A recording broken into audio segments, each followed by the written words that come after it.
Hi, hello, and welcome. Yeah, hi. I already see some people showing up in the chat and telling me where you're from. Hello, everybody. Welcome to this webinar about continuous light, LED continuous light in pet photography in the studio. Welcome, and I'm super happy to see all these different places. The US, lots of people from the US, Sweden, Amsterdam, Netherlands. Hello, neighbor. And yeah, we will talk about pet photography. Please remember that you can ask questions at the end. Put your questions into the chat. There will also be a poll which you can take part in. It's about what you find the most challenging in pet photography. Please answer that, and please remember to ask your questions. And yeah, let's start. I will share my screen, and here we go. So I will first talk a bit about how I got into photography, but only shortly. But I think it is a very, very motivating story for lots of people. And then we will go through the 10 rules of dog photography or pet photography, and we will have a look how we achieve all this in the studio and with continuous light. So let's get started. These are my 3 favorite models, my own 3 dogs from left to right, Yoli, Noodles, and Scout. And they are Spanish mutts, rescued mutts. The 2 girls in the middle is Noodles, and the right one is Scout. Are Galgo Espanol mixes, and the boy on the left is a whatever mix, I don't know. But only shortly, I always liked photography, and I always tried out photography, but also in the analog days, but I only occasionally photographed, and I always forgot even the basics. So I'm not a natural talent in any way. I need repetition, and I need to find a subject, for example, that really grabs me. And I had a very stressful time with my family, with several sick family members. My husband and I, we had taken on my mother-in-law with dementia. That was in 2007. It's ages ago now. I do this for a while now, and my father died, and I had to take care of my mother. And I already thought that I've got quite a lot on my hands, and that's when my husband suffered from a brain hemorrhage. That was on Christmas 2009. The 2 girls, Noodles and Scout, were our dogs at that time, and they alarmed me. They ran to the bathroom door and barked, and so I was able to find him in time. So before that, I had decided to start a 1 picture a day project. I wanted to photograph every day to distract myself already from this stressful situation. But then the situation with my husband came, and it was real chaos in a way. But I started this 1 picture a day project despite my husband being in hospital, or rather because of it, because I wanted to keep up a bit of normality. And I took images every day on the walks with my dogs, because they were my only spare time. To just wrap this up shortly, my husband recovered fully, and I found, but the care for elderly family members went on, and actually for 15 years.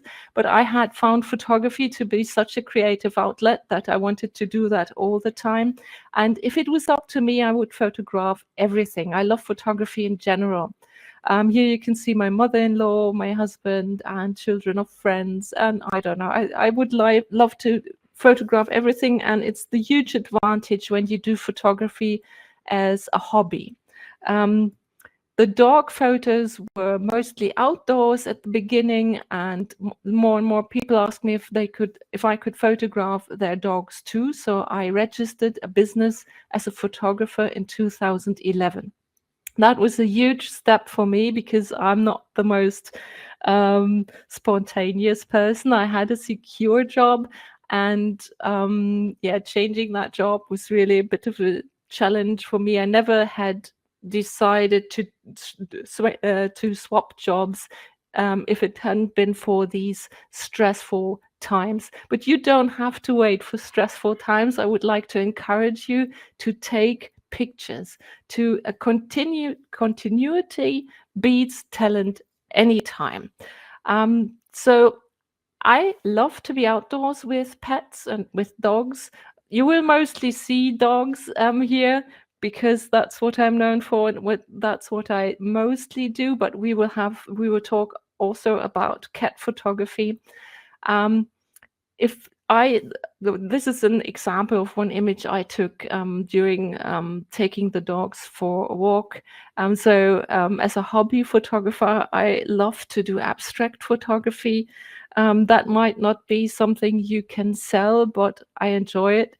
And then I started with some quasi studio photography. I didn't have a studio at that time. I just put the dog in front of a door. Here it is my house door, and I darken the background and I make sure the dog sits in the available light. And this is how I started to find studio photos attractive in a way. In studio photography, I always imagined bored dogs on cardboards. I don't know. I thought studio photography is a bit boring and I want to be out with dogs in the fields. So I tried to find something I find more interesting or funny, and that was the expressions of the dogs. And I went up very close to the dogs' noses, for example. This is a collage of 3 images. And I took pictures of the dogs snapping for treats or licking or chewing. And in those days, this is now 12 years ago, 2013. And I already started writing articles for websites, only occasionally, but I took every opportunity. If somebody asked me if I could write an article, I did that. And if it meant to sit right in the middle of the night and write something, and sometimes you get the impression that you do so much to get this business starting or running, and you don't get much back from it. But yeah, the continuity really worked out in a way, because I was on holidays one day and a website asked me if they could feature my images. And I said, yeah, please just choose the images you like. I'm on holidays. And I didn't know that this website was huge. It was Bored Panda. And my pictures went viral. They over weeks they were shown on television and on lots and lots of different websites, and they had chosen these studio photos because they thought that these photos were interesting and funny. So all of a sudden I was known as a studio photographer. So I would encourage you to find something you think you might not like too much, and try that despite of that, because then you might find a new approach. Then you might find something that might be a bit different. Overcoming challenges is always a very, very good task to improve your photography. Yeah, here are some of the examples of the features. The pictures were still on a black background mostly, and yeah, funny faces, I don't know. And so nowadays I'm known as the studio photographer, which I enjoy very, very much. But I photograph dogs, cats, the very, very occasional bunny, and horses in the studios and outdoors. And I specialize in commercial photography, and I sell my images. And that's what I would like to encourage you as well, to specialize in something you think you might be very good at, or what you enjoy the most. And I specialized or focused more on commercial clients, and that's why my website, for example, is directed at commercial clients. If you want to rather work with private clients, have a website which clearly states I work with private clients and I take images, beautiful images of your pet. So then you can specialize further, of course, by not only showing pets and dogs or cats or horses in the studio outdoor. They could be funny, emotional, telling a story, or even maybe abstract. And yeah, find something that is really yours in some way, and then have a look if you can make a series out of it. You will know lots and lots of series out there, like Seth Castile's Underwater Dogs, or Carly Davidson with Shake Dogs Shaking, and Andrew Knapp with Find Momo, or Theron Humphrey with Maddie on Things, for example. There are wonderful examples out there of series of pictures which really get attention. And yeah, so find your own style. And now, to how to get decent pet portrait, I will show some outdoor pictures here as well, just to show what I mean. The first rule is to be patient, and we will talk about how I managed to make the pets pose for my camera. That's the only rule that should never be broken. It's super, super important that your pet is into being photographed. So a pet couldn't care less about being photographed, but make sure it's fun, entertaining, and yeah. And use a telelens for an elegant portrayal of the dog. We will talk about that in the studio as well. Have your exposure right. Make sure that the whites, for example, don't blow out. And yeah, if it's not that that big a problem when the black doesn't show that much detail, because it's still black, there is still something, and you can also try to get out some details in the black in post-processing. But if you blow out the highlights, that those details are gone. Make sure the picture is sharp. I will talk about how to get sharp pictures using continuous light in the studio. Freeze action. We will talk about how to get sharp images.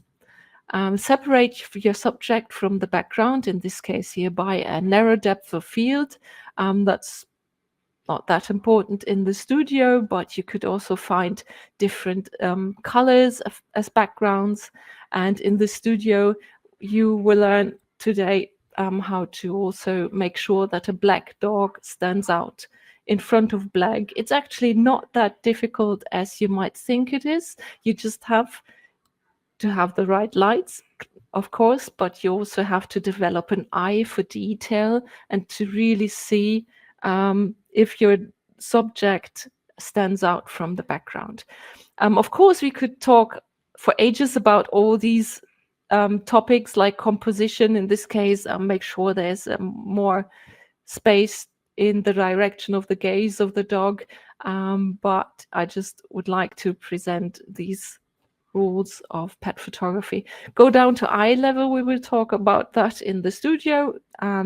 Make sure your pet looks interested or interesting as well, and happy and not bored, or even like it was forced to take part in the session. Light is super important. We will talk about that in the studio. So if you stick to these rules, and if you have these rules in mind, you will very likely come up with a decent pet portrait. But also always consider what you can do differently to come up with a more interesting shot. So about motivation and expression, I have lots and lots of different things to try to interact with my models. For example, for dogs, I have different noisemakers. That said, I only use this when I tried out more calm or quieter things like whispering or just saying some favorite words. But if I have a dog who just can't be bothered to listen to any noise I make, I have these squeakers and hunting whistles and kazoos, something that might even surprise a very, very stubborn senior who grew up with children and just knows every single noise out there or sound. But again, first, I use favorite words. For example, lots of dogs, this doesn't apply to cats now, but lots of dogs have favorite words, and they might shake their head, they might do a super cute head tilt. And I always ask the owners if the pet has a favorite word, like, for example, treat or the name of somebody. And for puppies, for example, it often is enough to just whisper. I always start with whispering instead of shouting or squeaking or making strange noises, because some pets might be scared easily by sounds. My male dog, for example, he really dislikes lots of different sounds. He's very noise sensitive, and whispering might get far more attention from a dog than squeaking immediately. And I tell my models all the time how great they are, how wonderful they do this, and they really, really love that. They grow in size, and they really present, they want to also to please me. That applies to dogs again. And of course, most animals, most pets will do anything for treats. Here, for example, I have this yogurt cup. I put a little bit of yogurt or liver pate or whatever at the bottom of this yogurt cup, and then I put the yogurt away, and I have these funny tongue shots, if you like. But otherwise, I use other treats to make sure that they have fun, that they really enjoy the session, and of course also to throw treats, to pretend to throw treats, to try to get some cute expressions. With cats, that might sometimes need not be as easy as with dogs. If a cat decides that it doesn't want to take part, then the session is more or less over. I hope you can see this now in the small picture, I have for cats these kinds of feathers, and I'm not sure if you can hear that. I will try that. If you if you do that very, very fast, it will make a noise like a bird taking off, and they love it. They look right into your camera if you do that right behind your head, for example. And I have a cloth on a string, and also another rod with some cloth and some plush mouse and whatever to entertain them. Especially young cats love to play, and also cats enjoy treats. And I have malt cream, for example, and as well liver pate for cats. So I always make sure they have lots and lots and lots of fun. And my equipment, because I always get the question about the camera, and I photograph with Fujifilm cameras. My camera is the Fujifilm XH2S, XH2S, and my lens in the studio is the 16 to 55 millimeters. Outdoors, I would probably use a different lens. Outdoors, I would often go for a longer longer focal length, like 90 millimeters. My favorite outdoor lens is 90 millimeters, but in the studio, 99% of the time I've got the 16 to 55 millimeters on, because I can take quirky, funny, close-up wide angle shots with these big noses at 16 millimeters and more elegant portraits with 55 millimeters. This is 1.5 crop camera, so you always have to remember that if you've got a full format camera, you have to multiply this by 1.5. So it is your Canon 24 to 70 lens equivalent. And I have also a 50 millimeter prime lens with an aperture of f2, because it's always really handy to have a larger aperture, especially when you use continuous lighting in the studio, but we will talk about that later as well. So this is my camera equipment. I actually wouldn't need much more. I often get the question if I use a tripod, but I don't. Because I always want to interact with the pet. I always move with the pet and try to get the right angle and the right perspective. Of course, you could also have a tiny platform where you put a cat on and then you take full body images of cats or a small dog, for example, and have your camera on a tripod. But I don't do that. I want to be as free and as flexible as possible to always react to my pets, my models' movements. So this is my Hobolite Avant Creator Kit, which consists of this lamp, a barn door. I will show that in detail as well, and a battery, which is really handy, so you can use your light on location as well.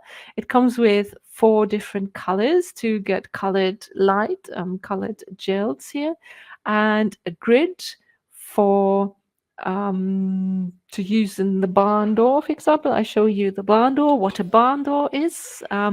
This is, oh, I always have to have a look if you can see that. Yes, this is the barn door. And you also have a dome which diffuses the light slightly.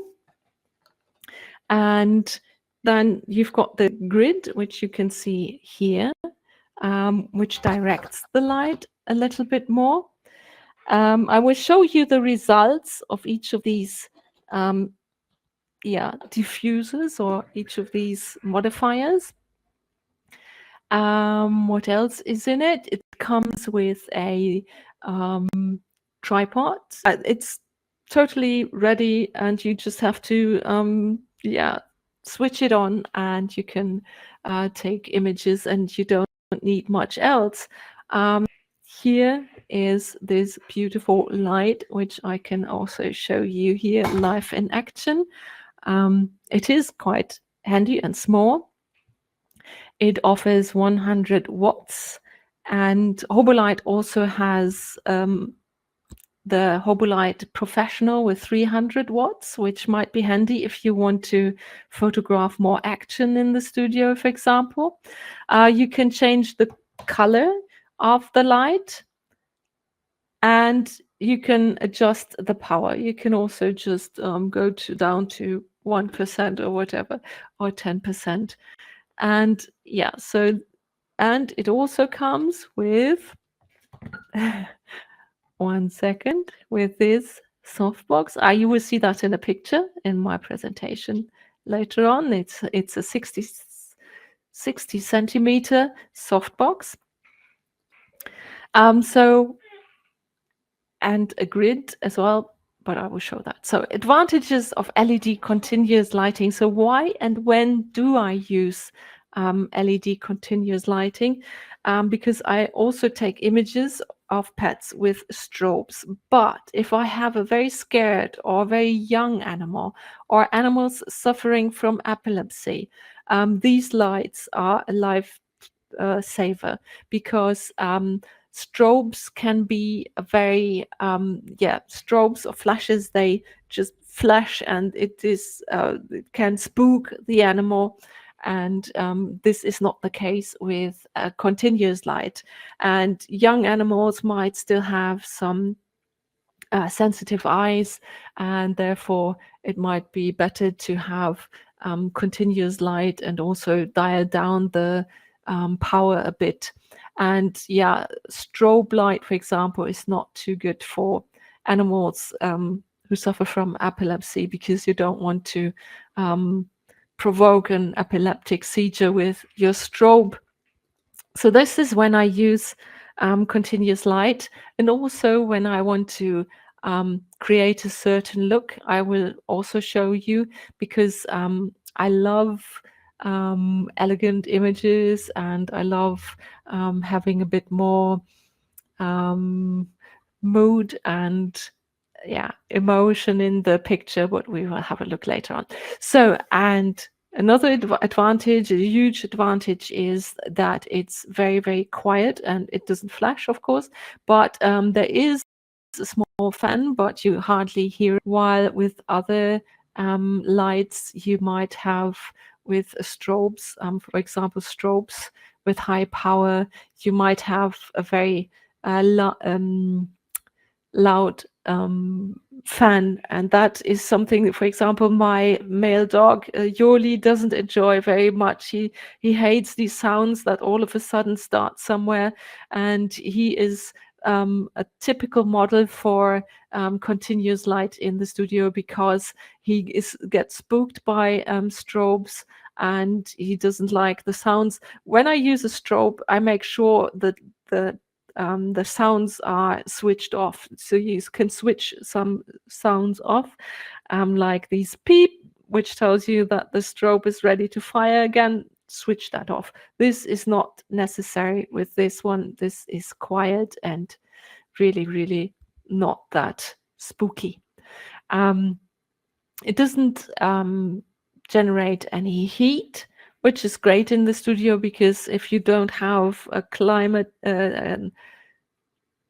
oh God, how do you call it? Oh, if you can't, if you've got a hot summer, you don't want your lights to participate in the heat. And yeah, it's easy to handle. You just switch it on, and you can change the color, and you can change the power, but that's all you need. You see what you get.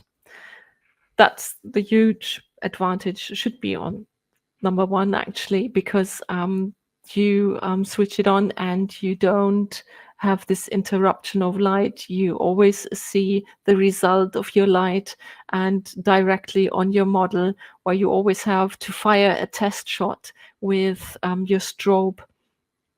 And yeah, so that's super handy. You can do video, of course, with continuous light. It's often cheaper than strobes. Of course, it always depends a bit on the model, but some strobes can be really, really expensive. I have a very cheap one, but I don't recommend the strobe I have. It's a bit, yeah, it went up in smoke after only half a year, which was a bit annoying, but I got a substitute. The continuous light is also very long living, which is great too. So these are the advantages of LED continuous light. But to be fair, we also have to talk about the advantages of strobes, and they often have more power. You can buy a strobe, or you can also buy continuous light with lots and lots of watts. But if you have this continuous light with lots of watts, it's also very bright, might be tiring after a while. And a strobe offers more power, and with one shot you can use a smaller aperture and faster shutter speed. It's easier to do action shots. It depends on the strobe. The strobe can also eliminate available light, even sunlight, but for this you need a special strobe. For example, you need a strobe which is capable of high-speed synchronization, but that would be a bit too much for today's session. So these are the advantages of strobes. And now we have a look at how to position our model, for example. So to be able to have my model on eye level, to get a nice perspective, to have this more personal picture, more emotional picture, I have several platforms.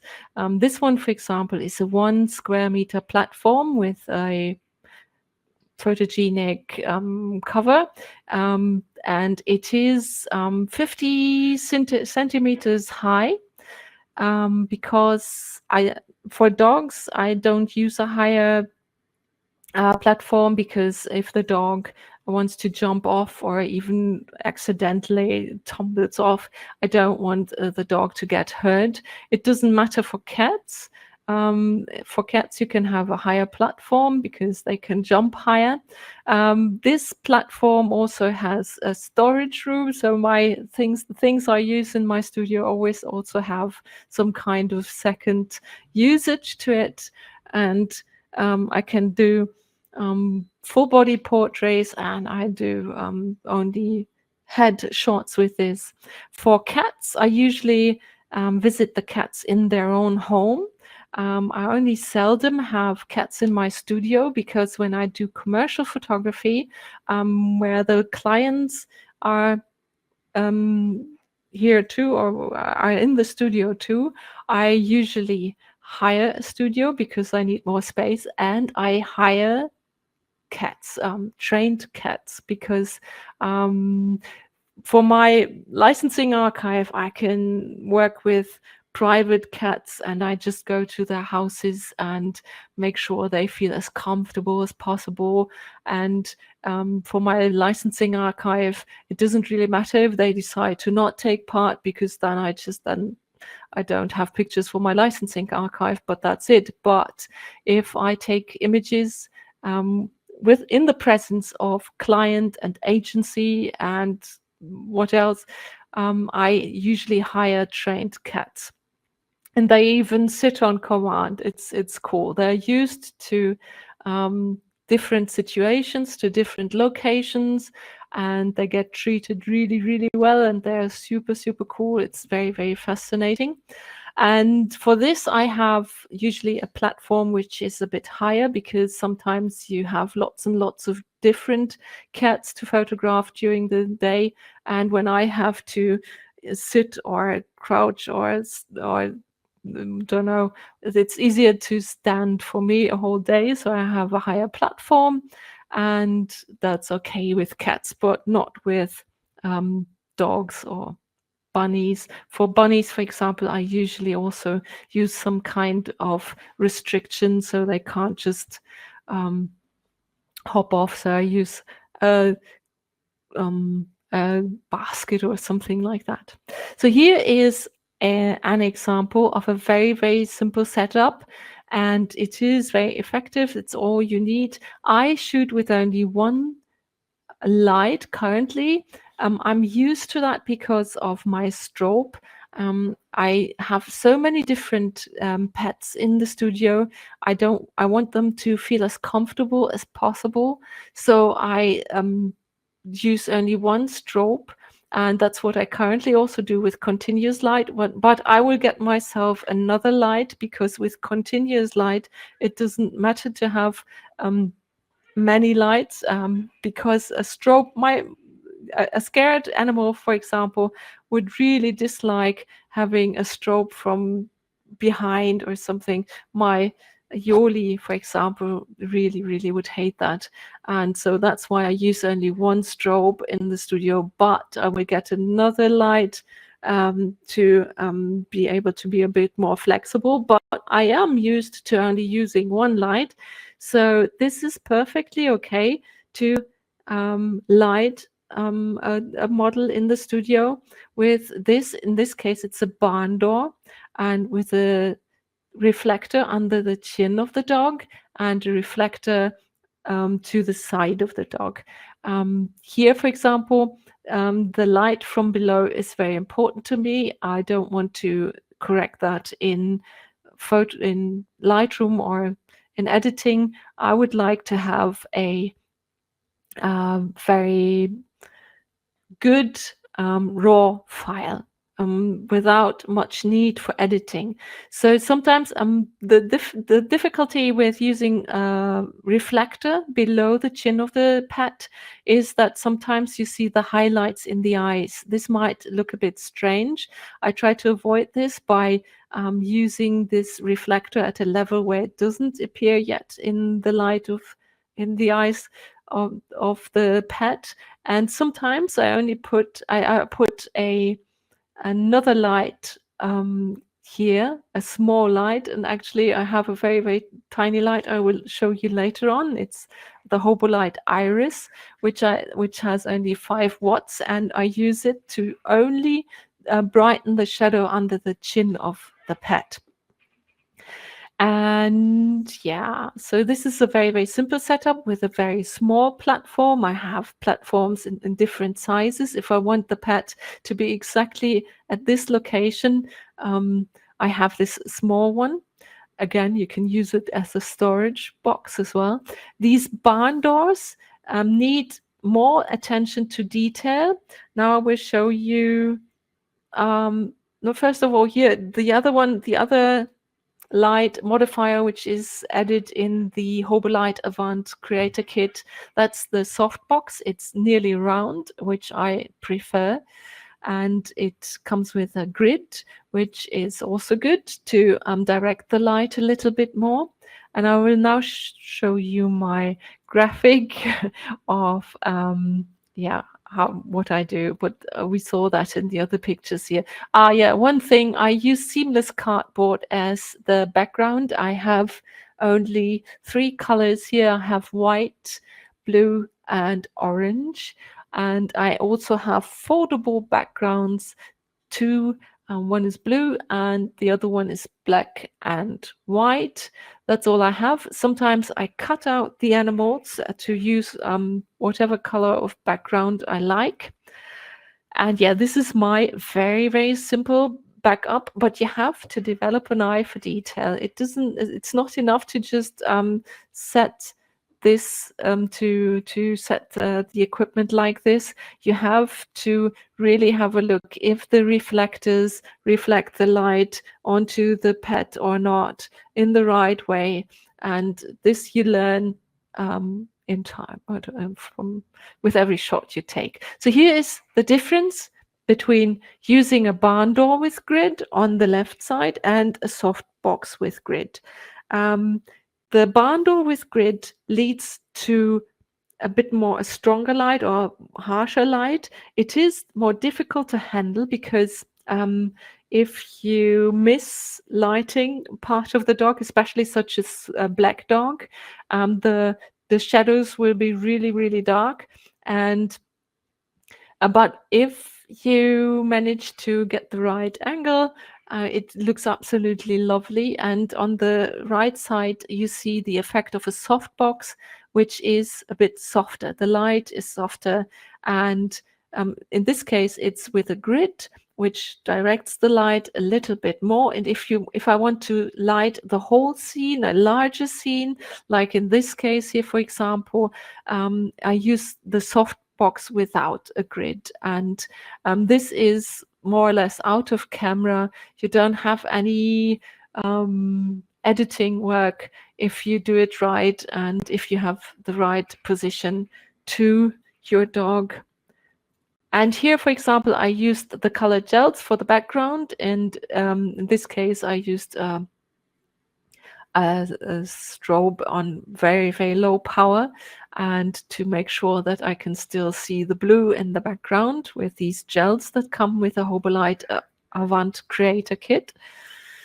And I do product photography with continuous light. And because, just because you see what you get, and you often want to see every detail in your product. And so some things about the highlights in the eyes, because I find that important and interesting, and because I try to come up with portraits which have a bit of an emotional impact, which most of the time the eyes really make it. And here's a very tiny dog. where I used the 60 centimeters softbox, and I first of all, I don't edit the eyes too much. I sometimes might have to clone out some water or maybe some smudge, but I don't edit the eyes too much, especially not in the studio, because you already have lots of light to make sure that the eyes are bright. And here you see these nearly round highlights, which I love. And I make sure the highlights don't cover the iris. The highlights are visible in both eyes always, and that they are from slightly above, of course. Here, for example, this is a very old image. And those days, I think this is more than 10 years ago, I used a rectangular softbox, and it might be picky, but it really bugs me a bit that this highlight is like this and that highlight is like that. Of course, you could correct this in Photoshop and maybe clone out this one and put it there. But I really love the shape of a circular or nearly circular softbox or an octabox. And here I got myself an umbrella in those days, but in this case, what I don't like is that the iris is nearly covered entirely by this highlight. In this case, I should have put the light a bit more further from above. So the highlights in the eyes are very important to me. I always have a look if they're right, and ideally they touch the color and the iris. And the nearer you are to your subject, the softer the light, and the larger the highlights, of course. And the larger the softbox, the larger the highlights. But again, I once had a softbox of 120 centimeters, and it was huge for my tiny studio and huge for a dog. So I'm really, really happy with this size of softbox. And even when the dog looks up, I make sure that the iris is not covered entirely.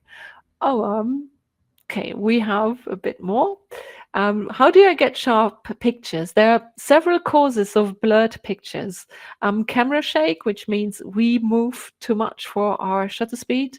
Then motion blur, our model moved, and we have models which always move.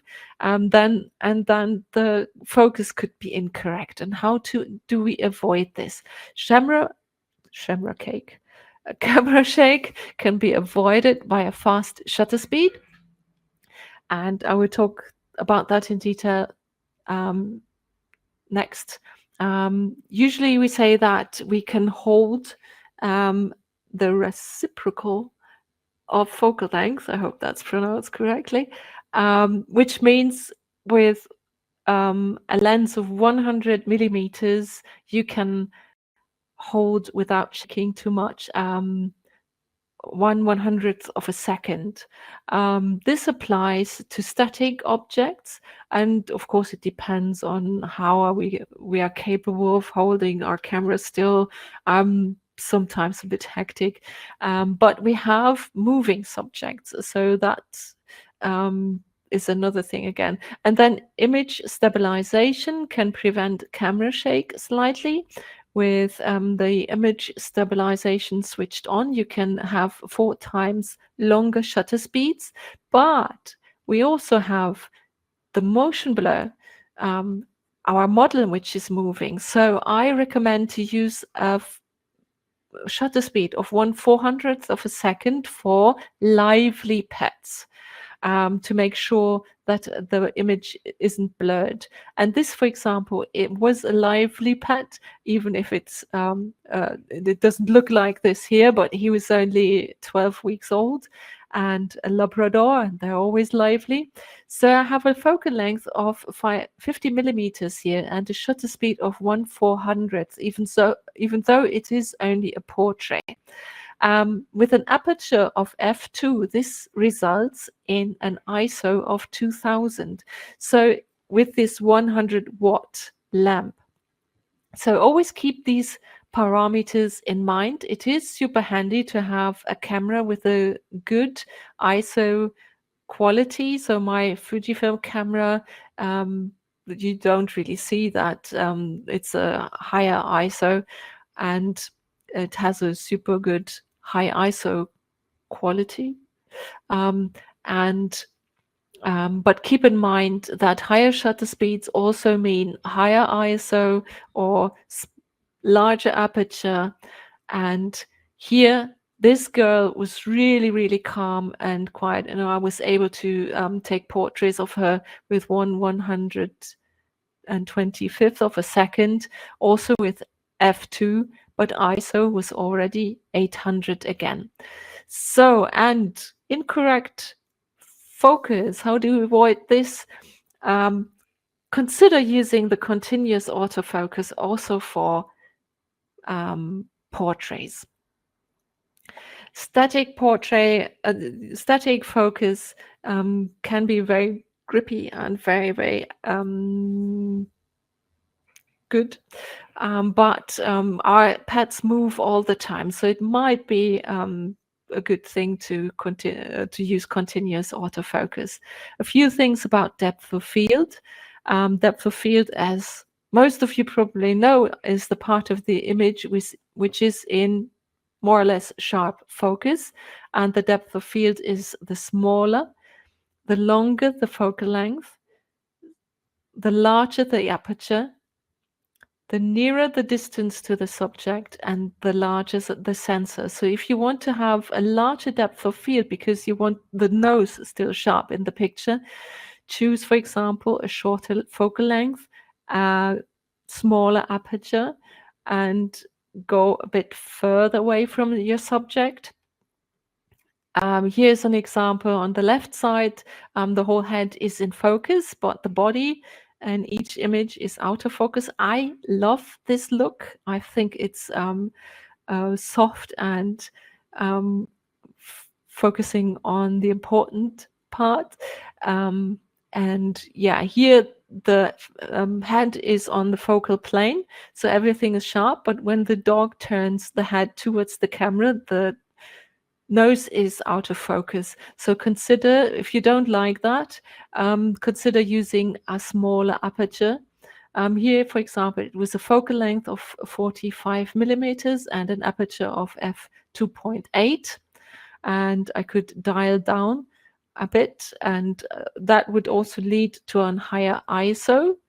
But in my opinion, the look of these images is really nice. I love it. So learn to photograph manually and learn about these interactions, about these parameters of shutter speed, aperture, ISO, and what a large aperture means to the depth of field and so on.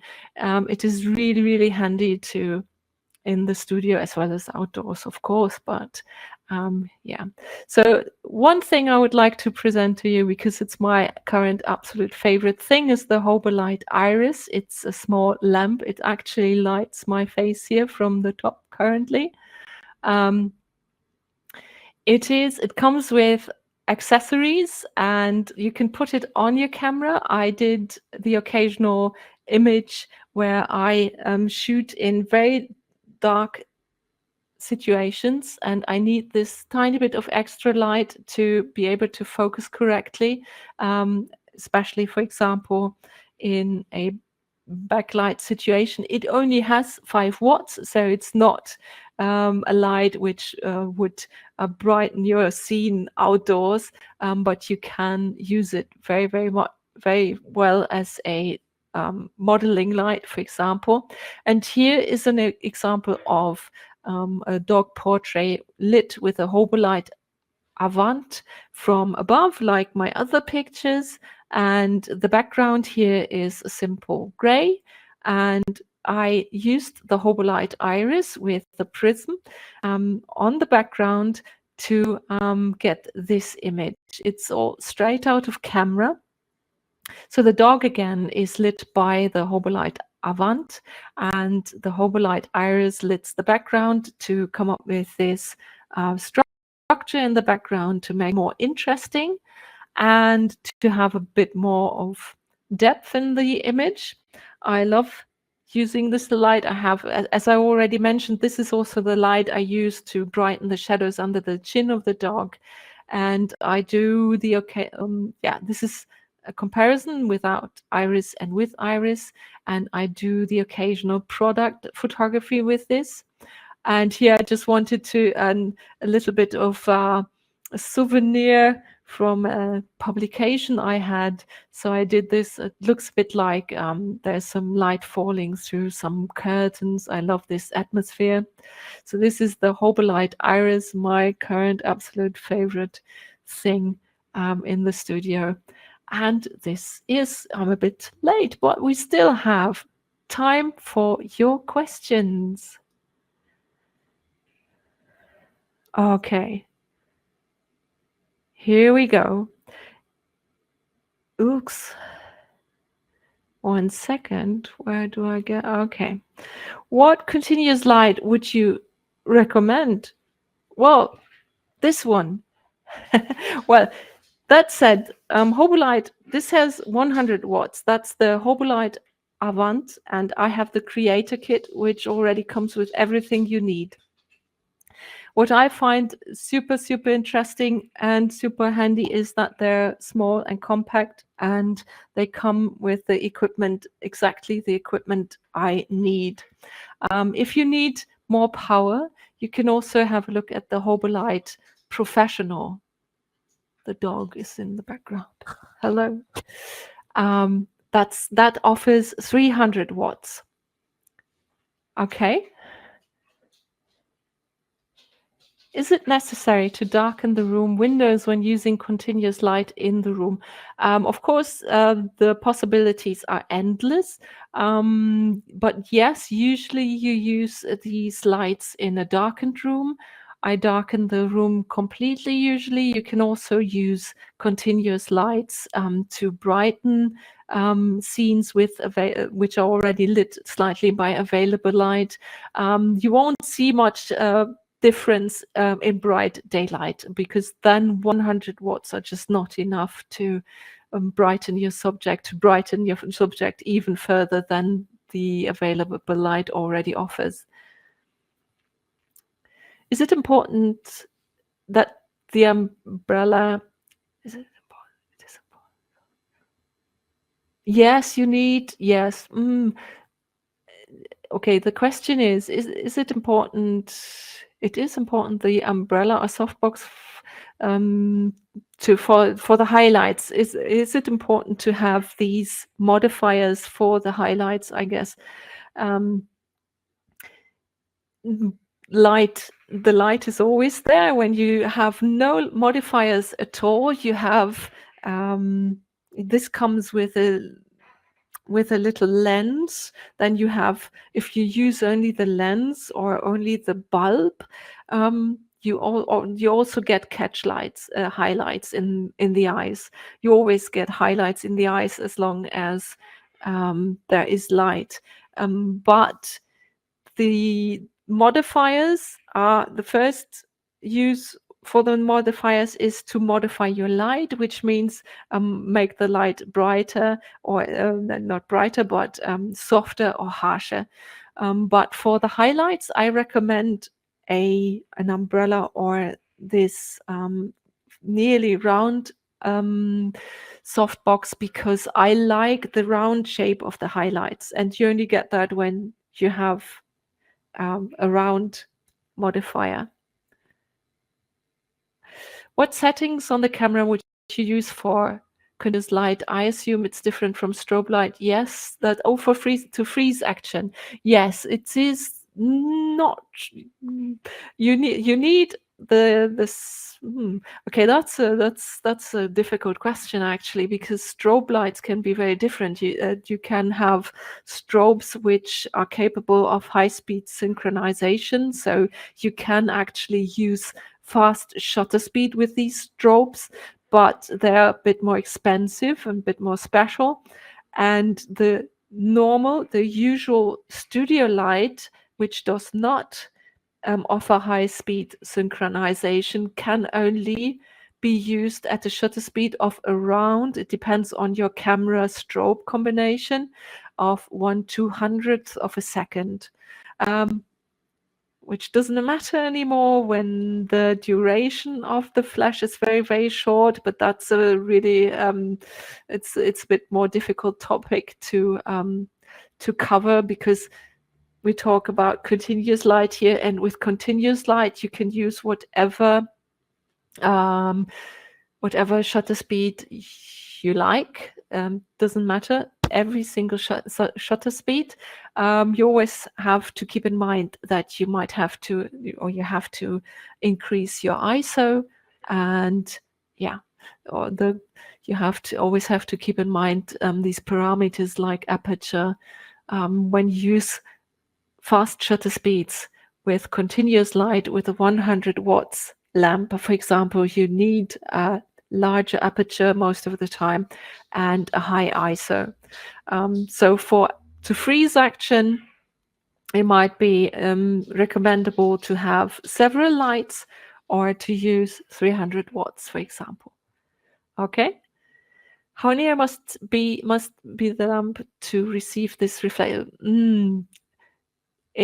It is, where is it? So the dog is about a meter away from me, and the lamp is somewhere 50 centimeters above my head, something like that. The nearer you go, you could put the softbox right in front of your model if you like. Then you've got huge highlights and very soft light. It also works, and it's done with human photography, with portraits of humans, to achieve very, very soft light. But yeah, a meter and a half away, to not molest the dog or the pet too much. Can you talk about why you picked the Hobolite versus some of the other continuous lights? I had other continuous lights in the past. I used, in the very beginning, I had construction lights, which of course is a disaster to use because they're far too hot and far too yellow. And later on, I had very, very cheap sets, which you can buy for, I don't really know the price now, but they are very cheap. In my case, I had one which had, well, they are not LED, they were just continuous lights, and they were quite warm, and they broke immediately, because I had such a spiral light as a continuous light. I'm not sure how you call these bulbs, but they were spiraled, and they broke immediately only by touching the wall. And this one is really, really compact and doesn't break easily, I hope. I'm not going to try it out, but it looks very, very robust. Is that a word in English? And they're super chic. I love the look of it, and they come with the equipment I need, and I love the creator kit. So kits, you get me with kits. And when there's some colored gel as well, and a dome and a barn door, I have to have it. Can you control the light from the camera? Oh God, yes, I think you can, not from the camera, but you can have with some lights a remote control. There are remote controls. I don't have one. This one doesn't have one. No, but there are lights where you have remote controls. Any advice for old dogs or scared dogs who don't like stand? Yes, that's a problem.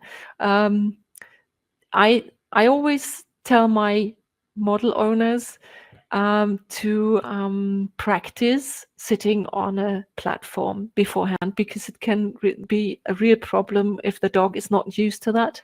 Because when they come to a different location, a different house, and they suddenly have to sit on a platform, lots of dogs think they are at the vet's. So I ask my the humans to practice this, that the dog jumps on the platform, and when they're on the platform, it's party time and they get treats.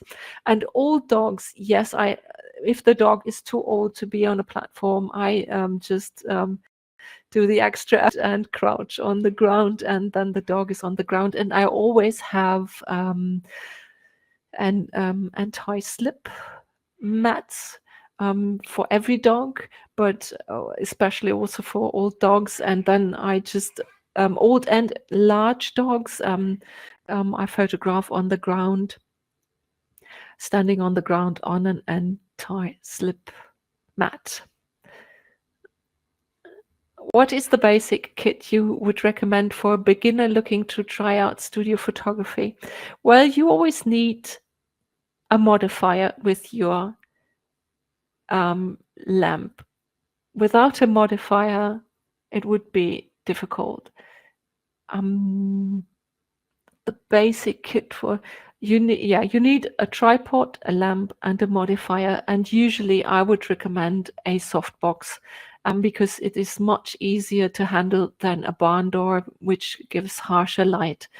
And it is very straightforward, actually. It is not. Don't be afraid of studio photography and studio equipment. It is much easier to use than you think. Okay. Okay, we're out of time for questions. Well, okay. Well, thank you very much. I hope you enjoyed the session, and yeah, you will get a recording, I think. And yeah, follow me on Instagram if you like, and if you have questions, send me a question on Instagram, for example. I will always try to answer questions. And thank you very, very much for being here. And yeah, good night. Thank you. Bye bye.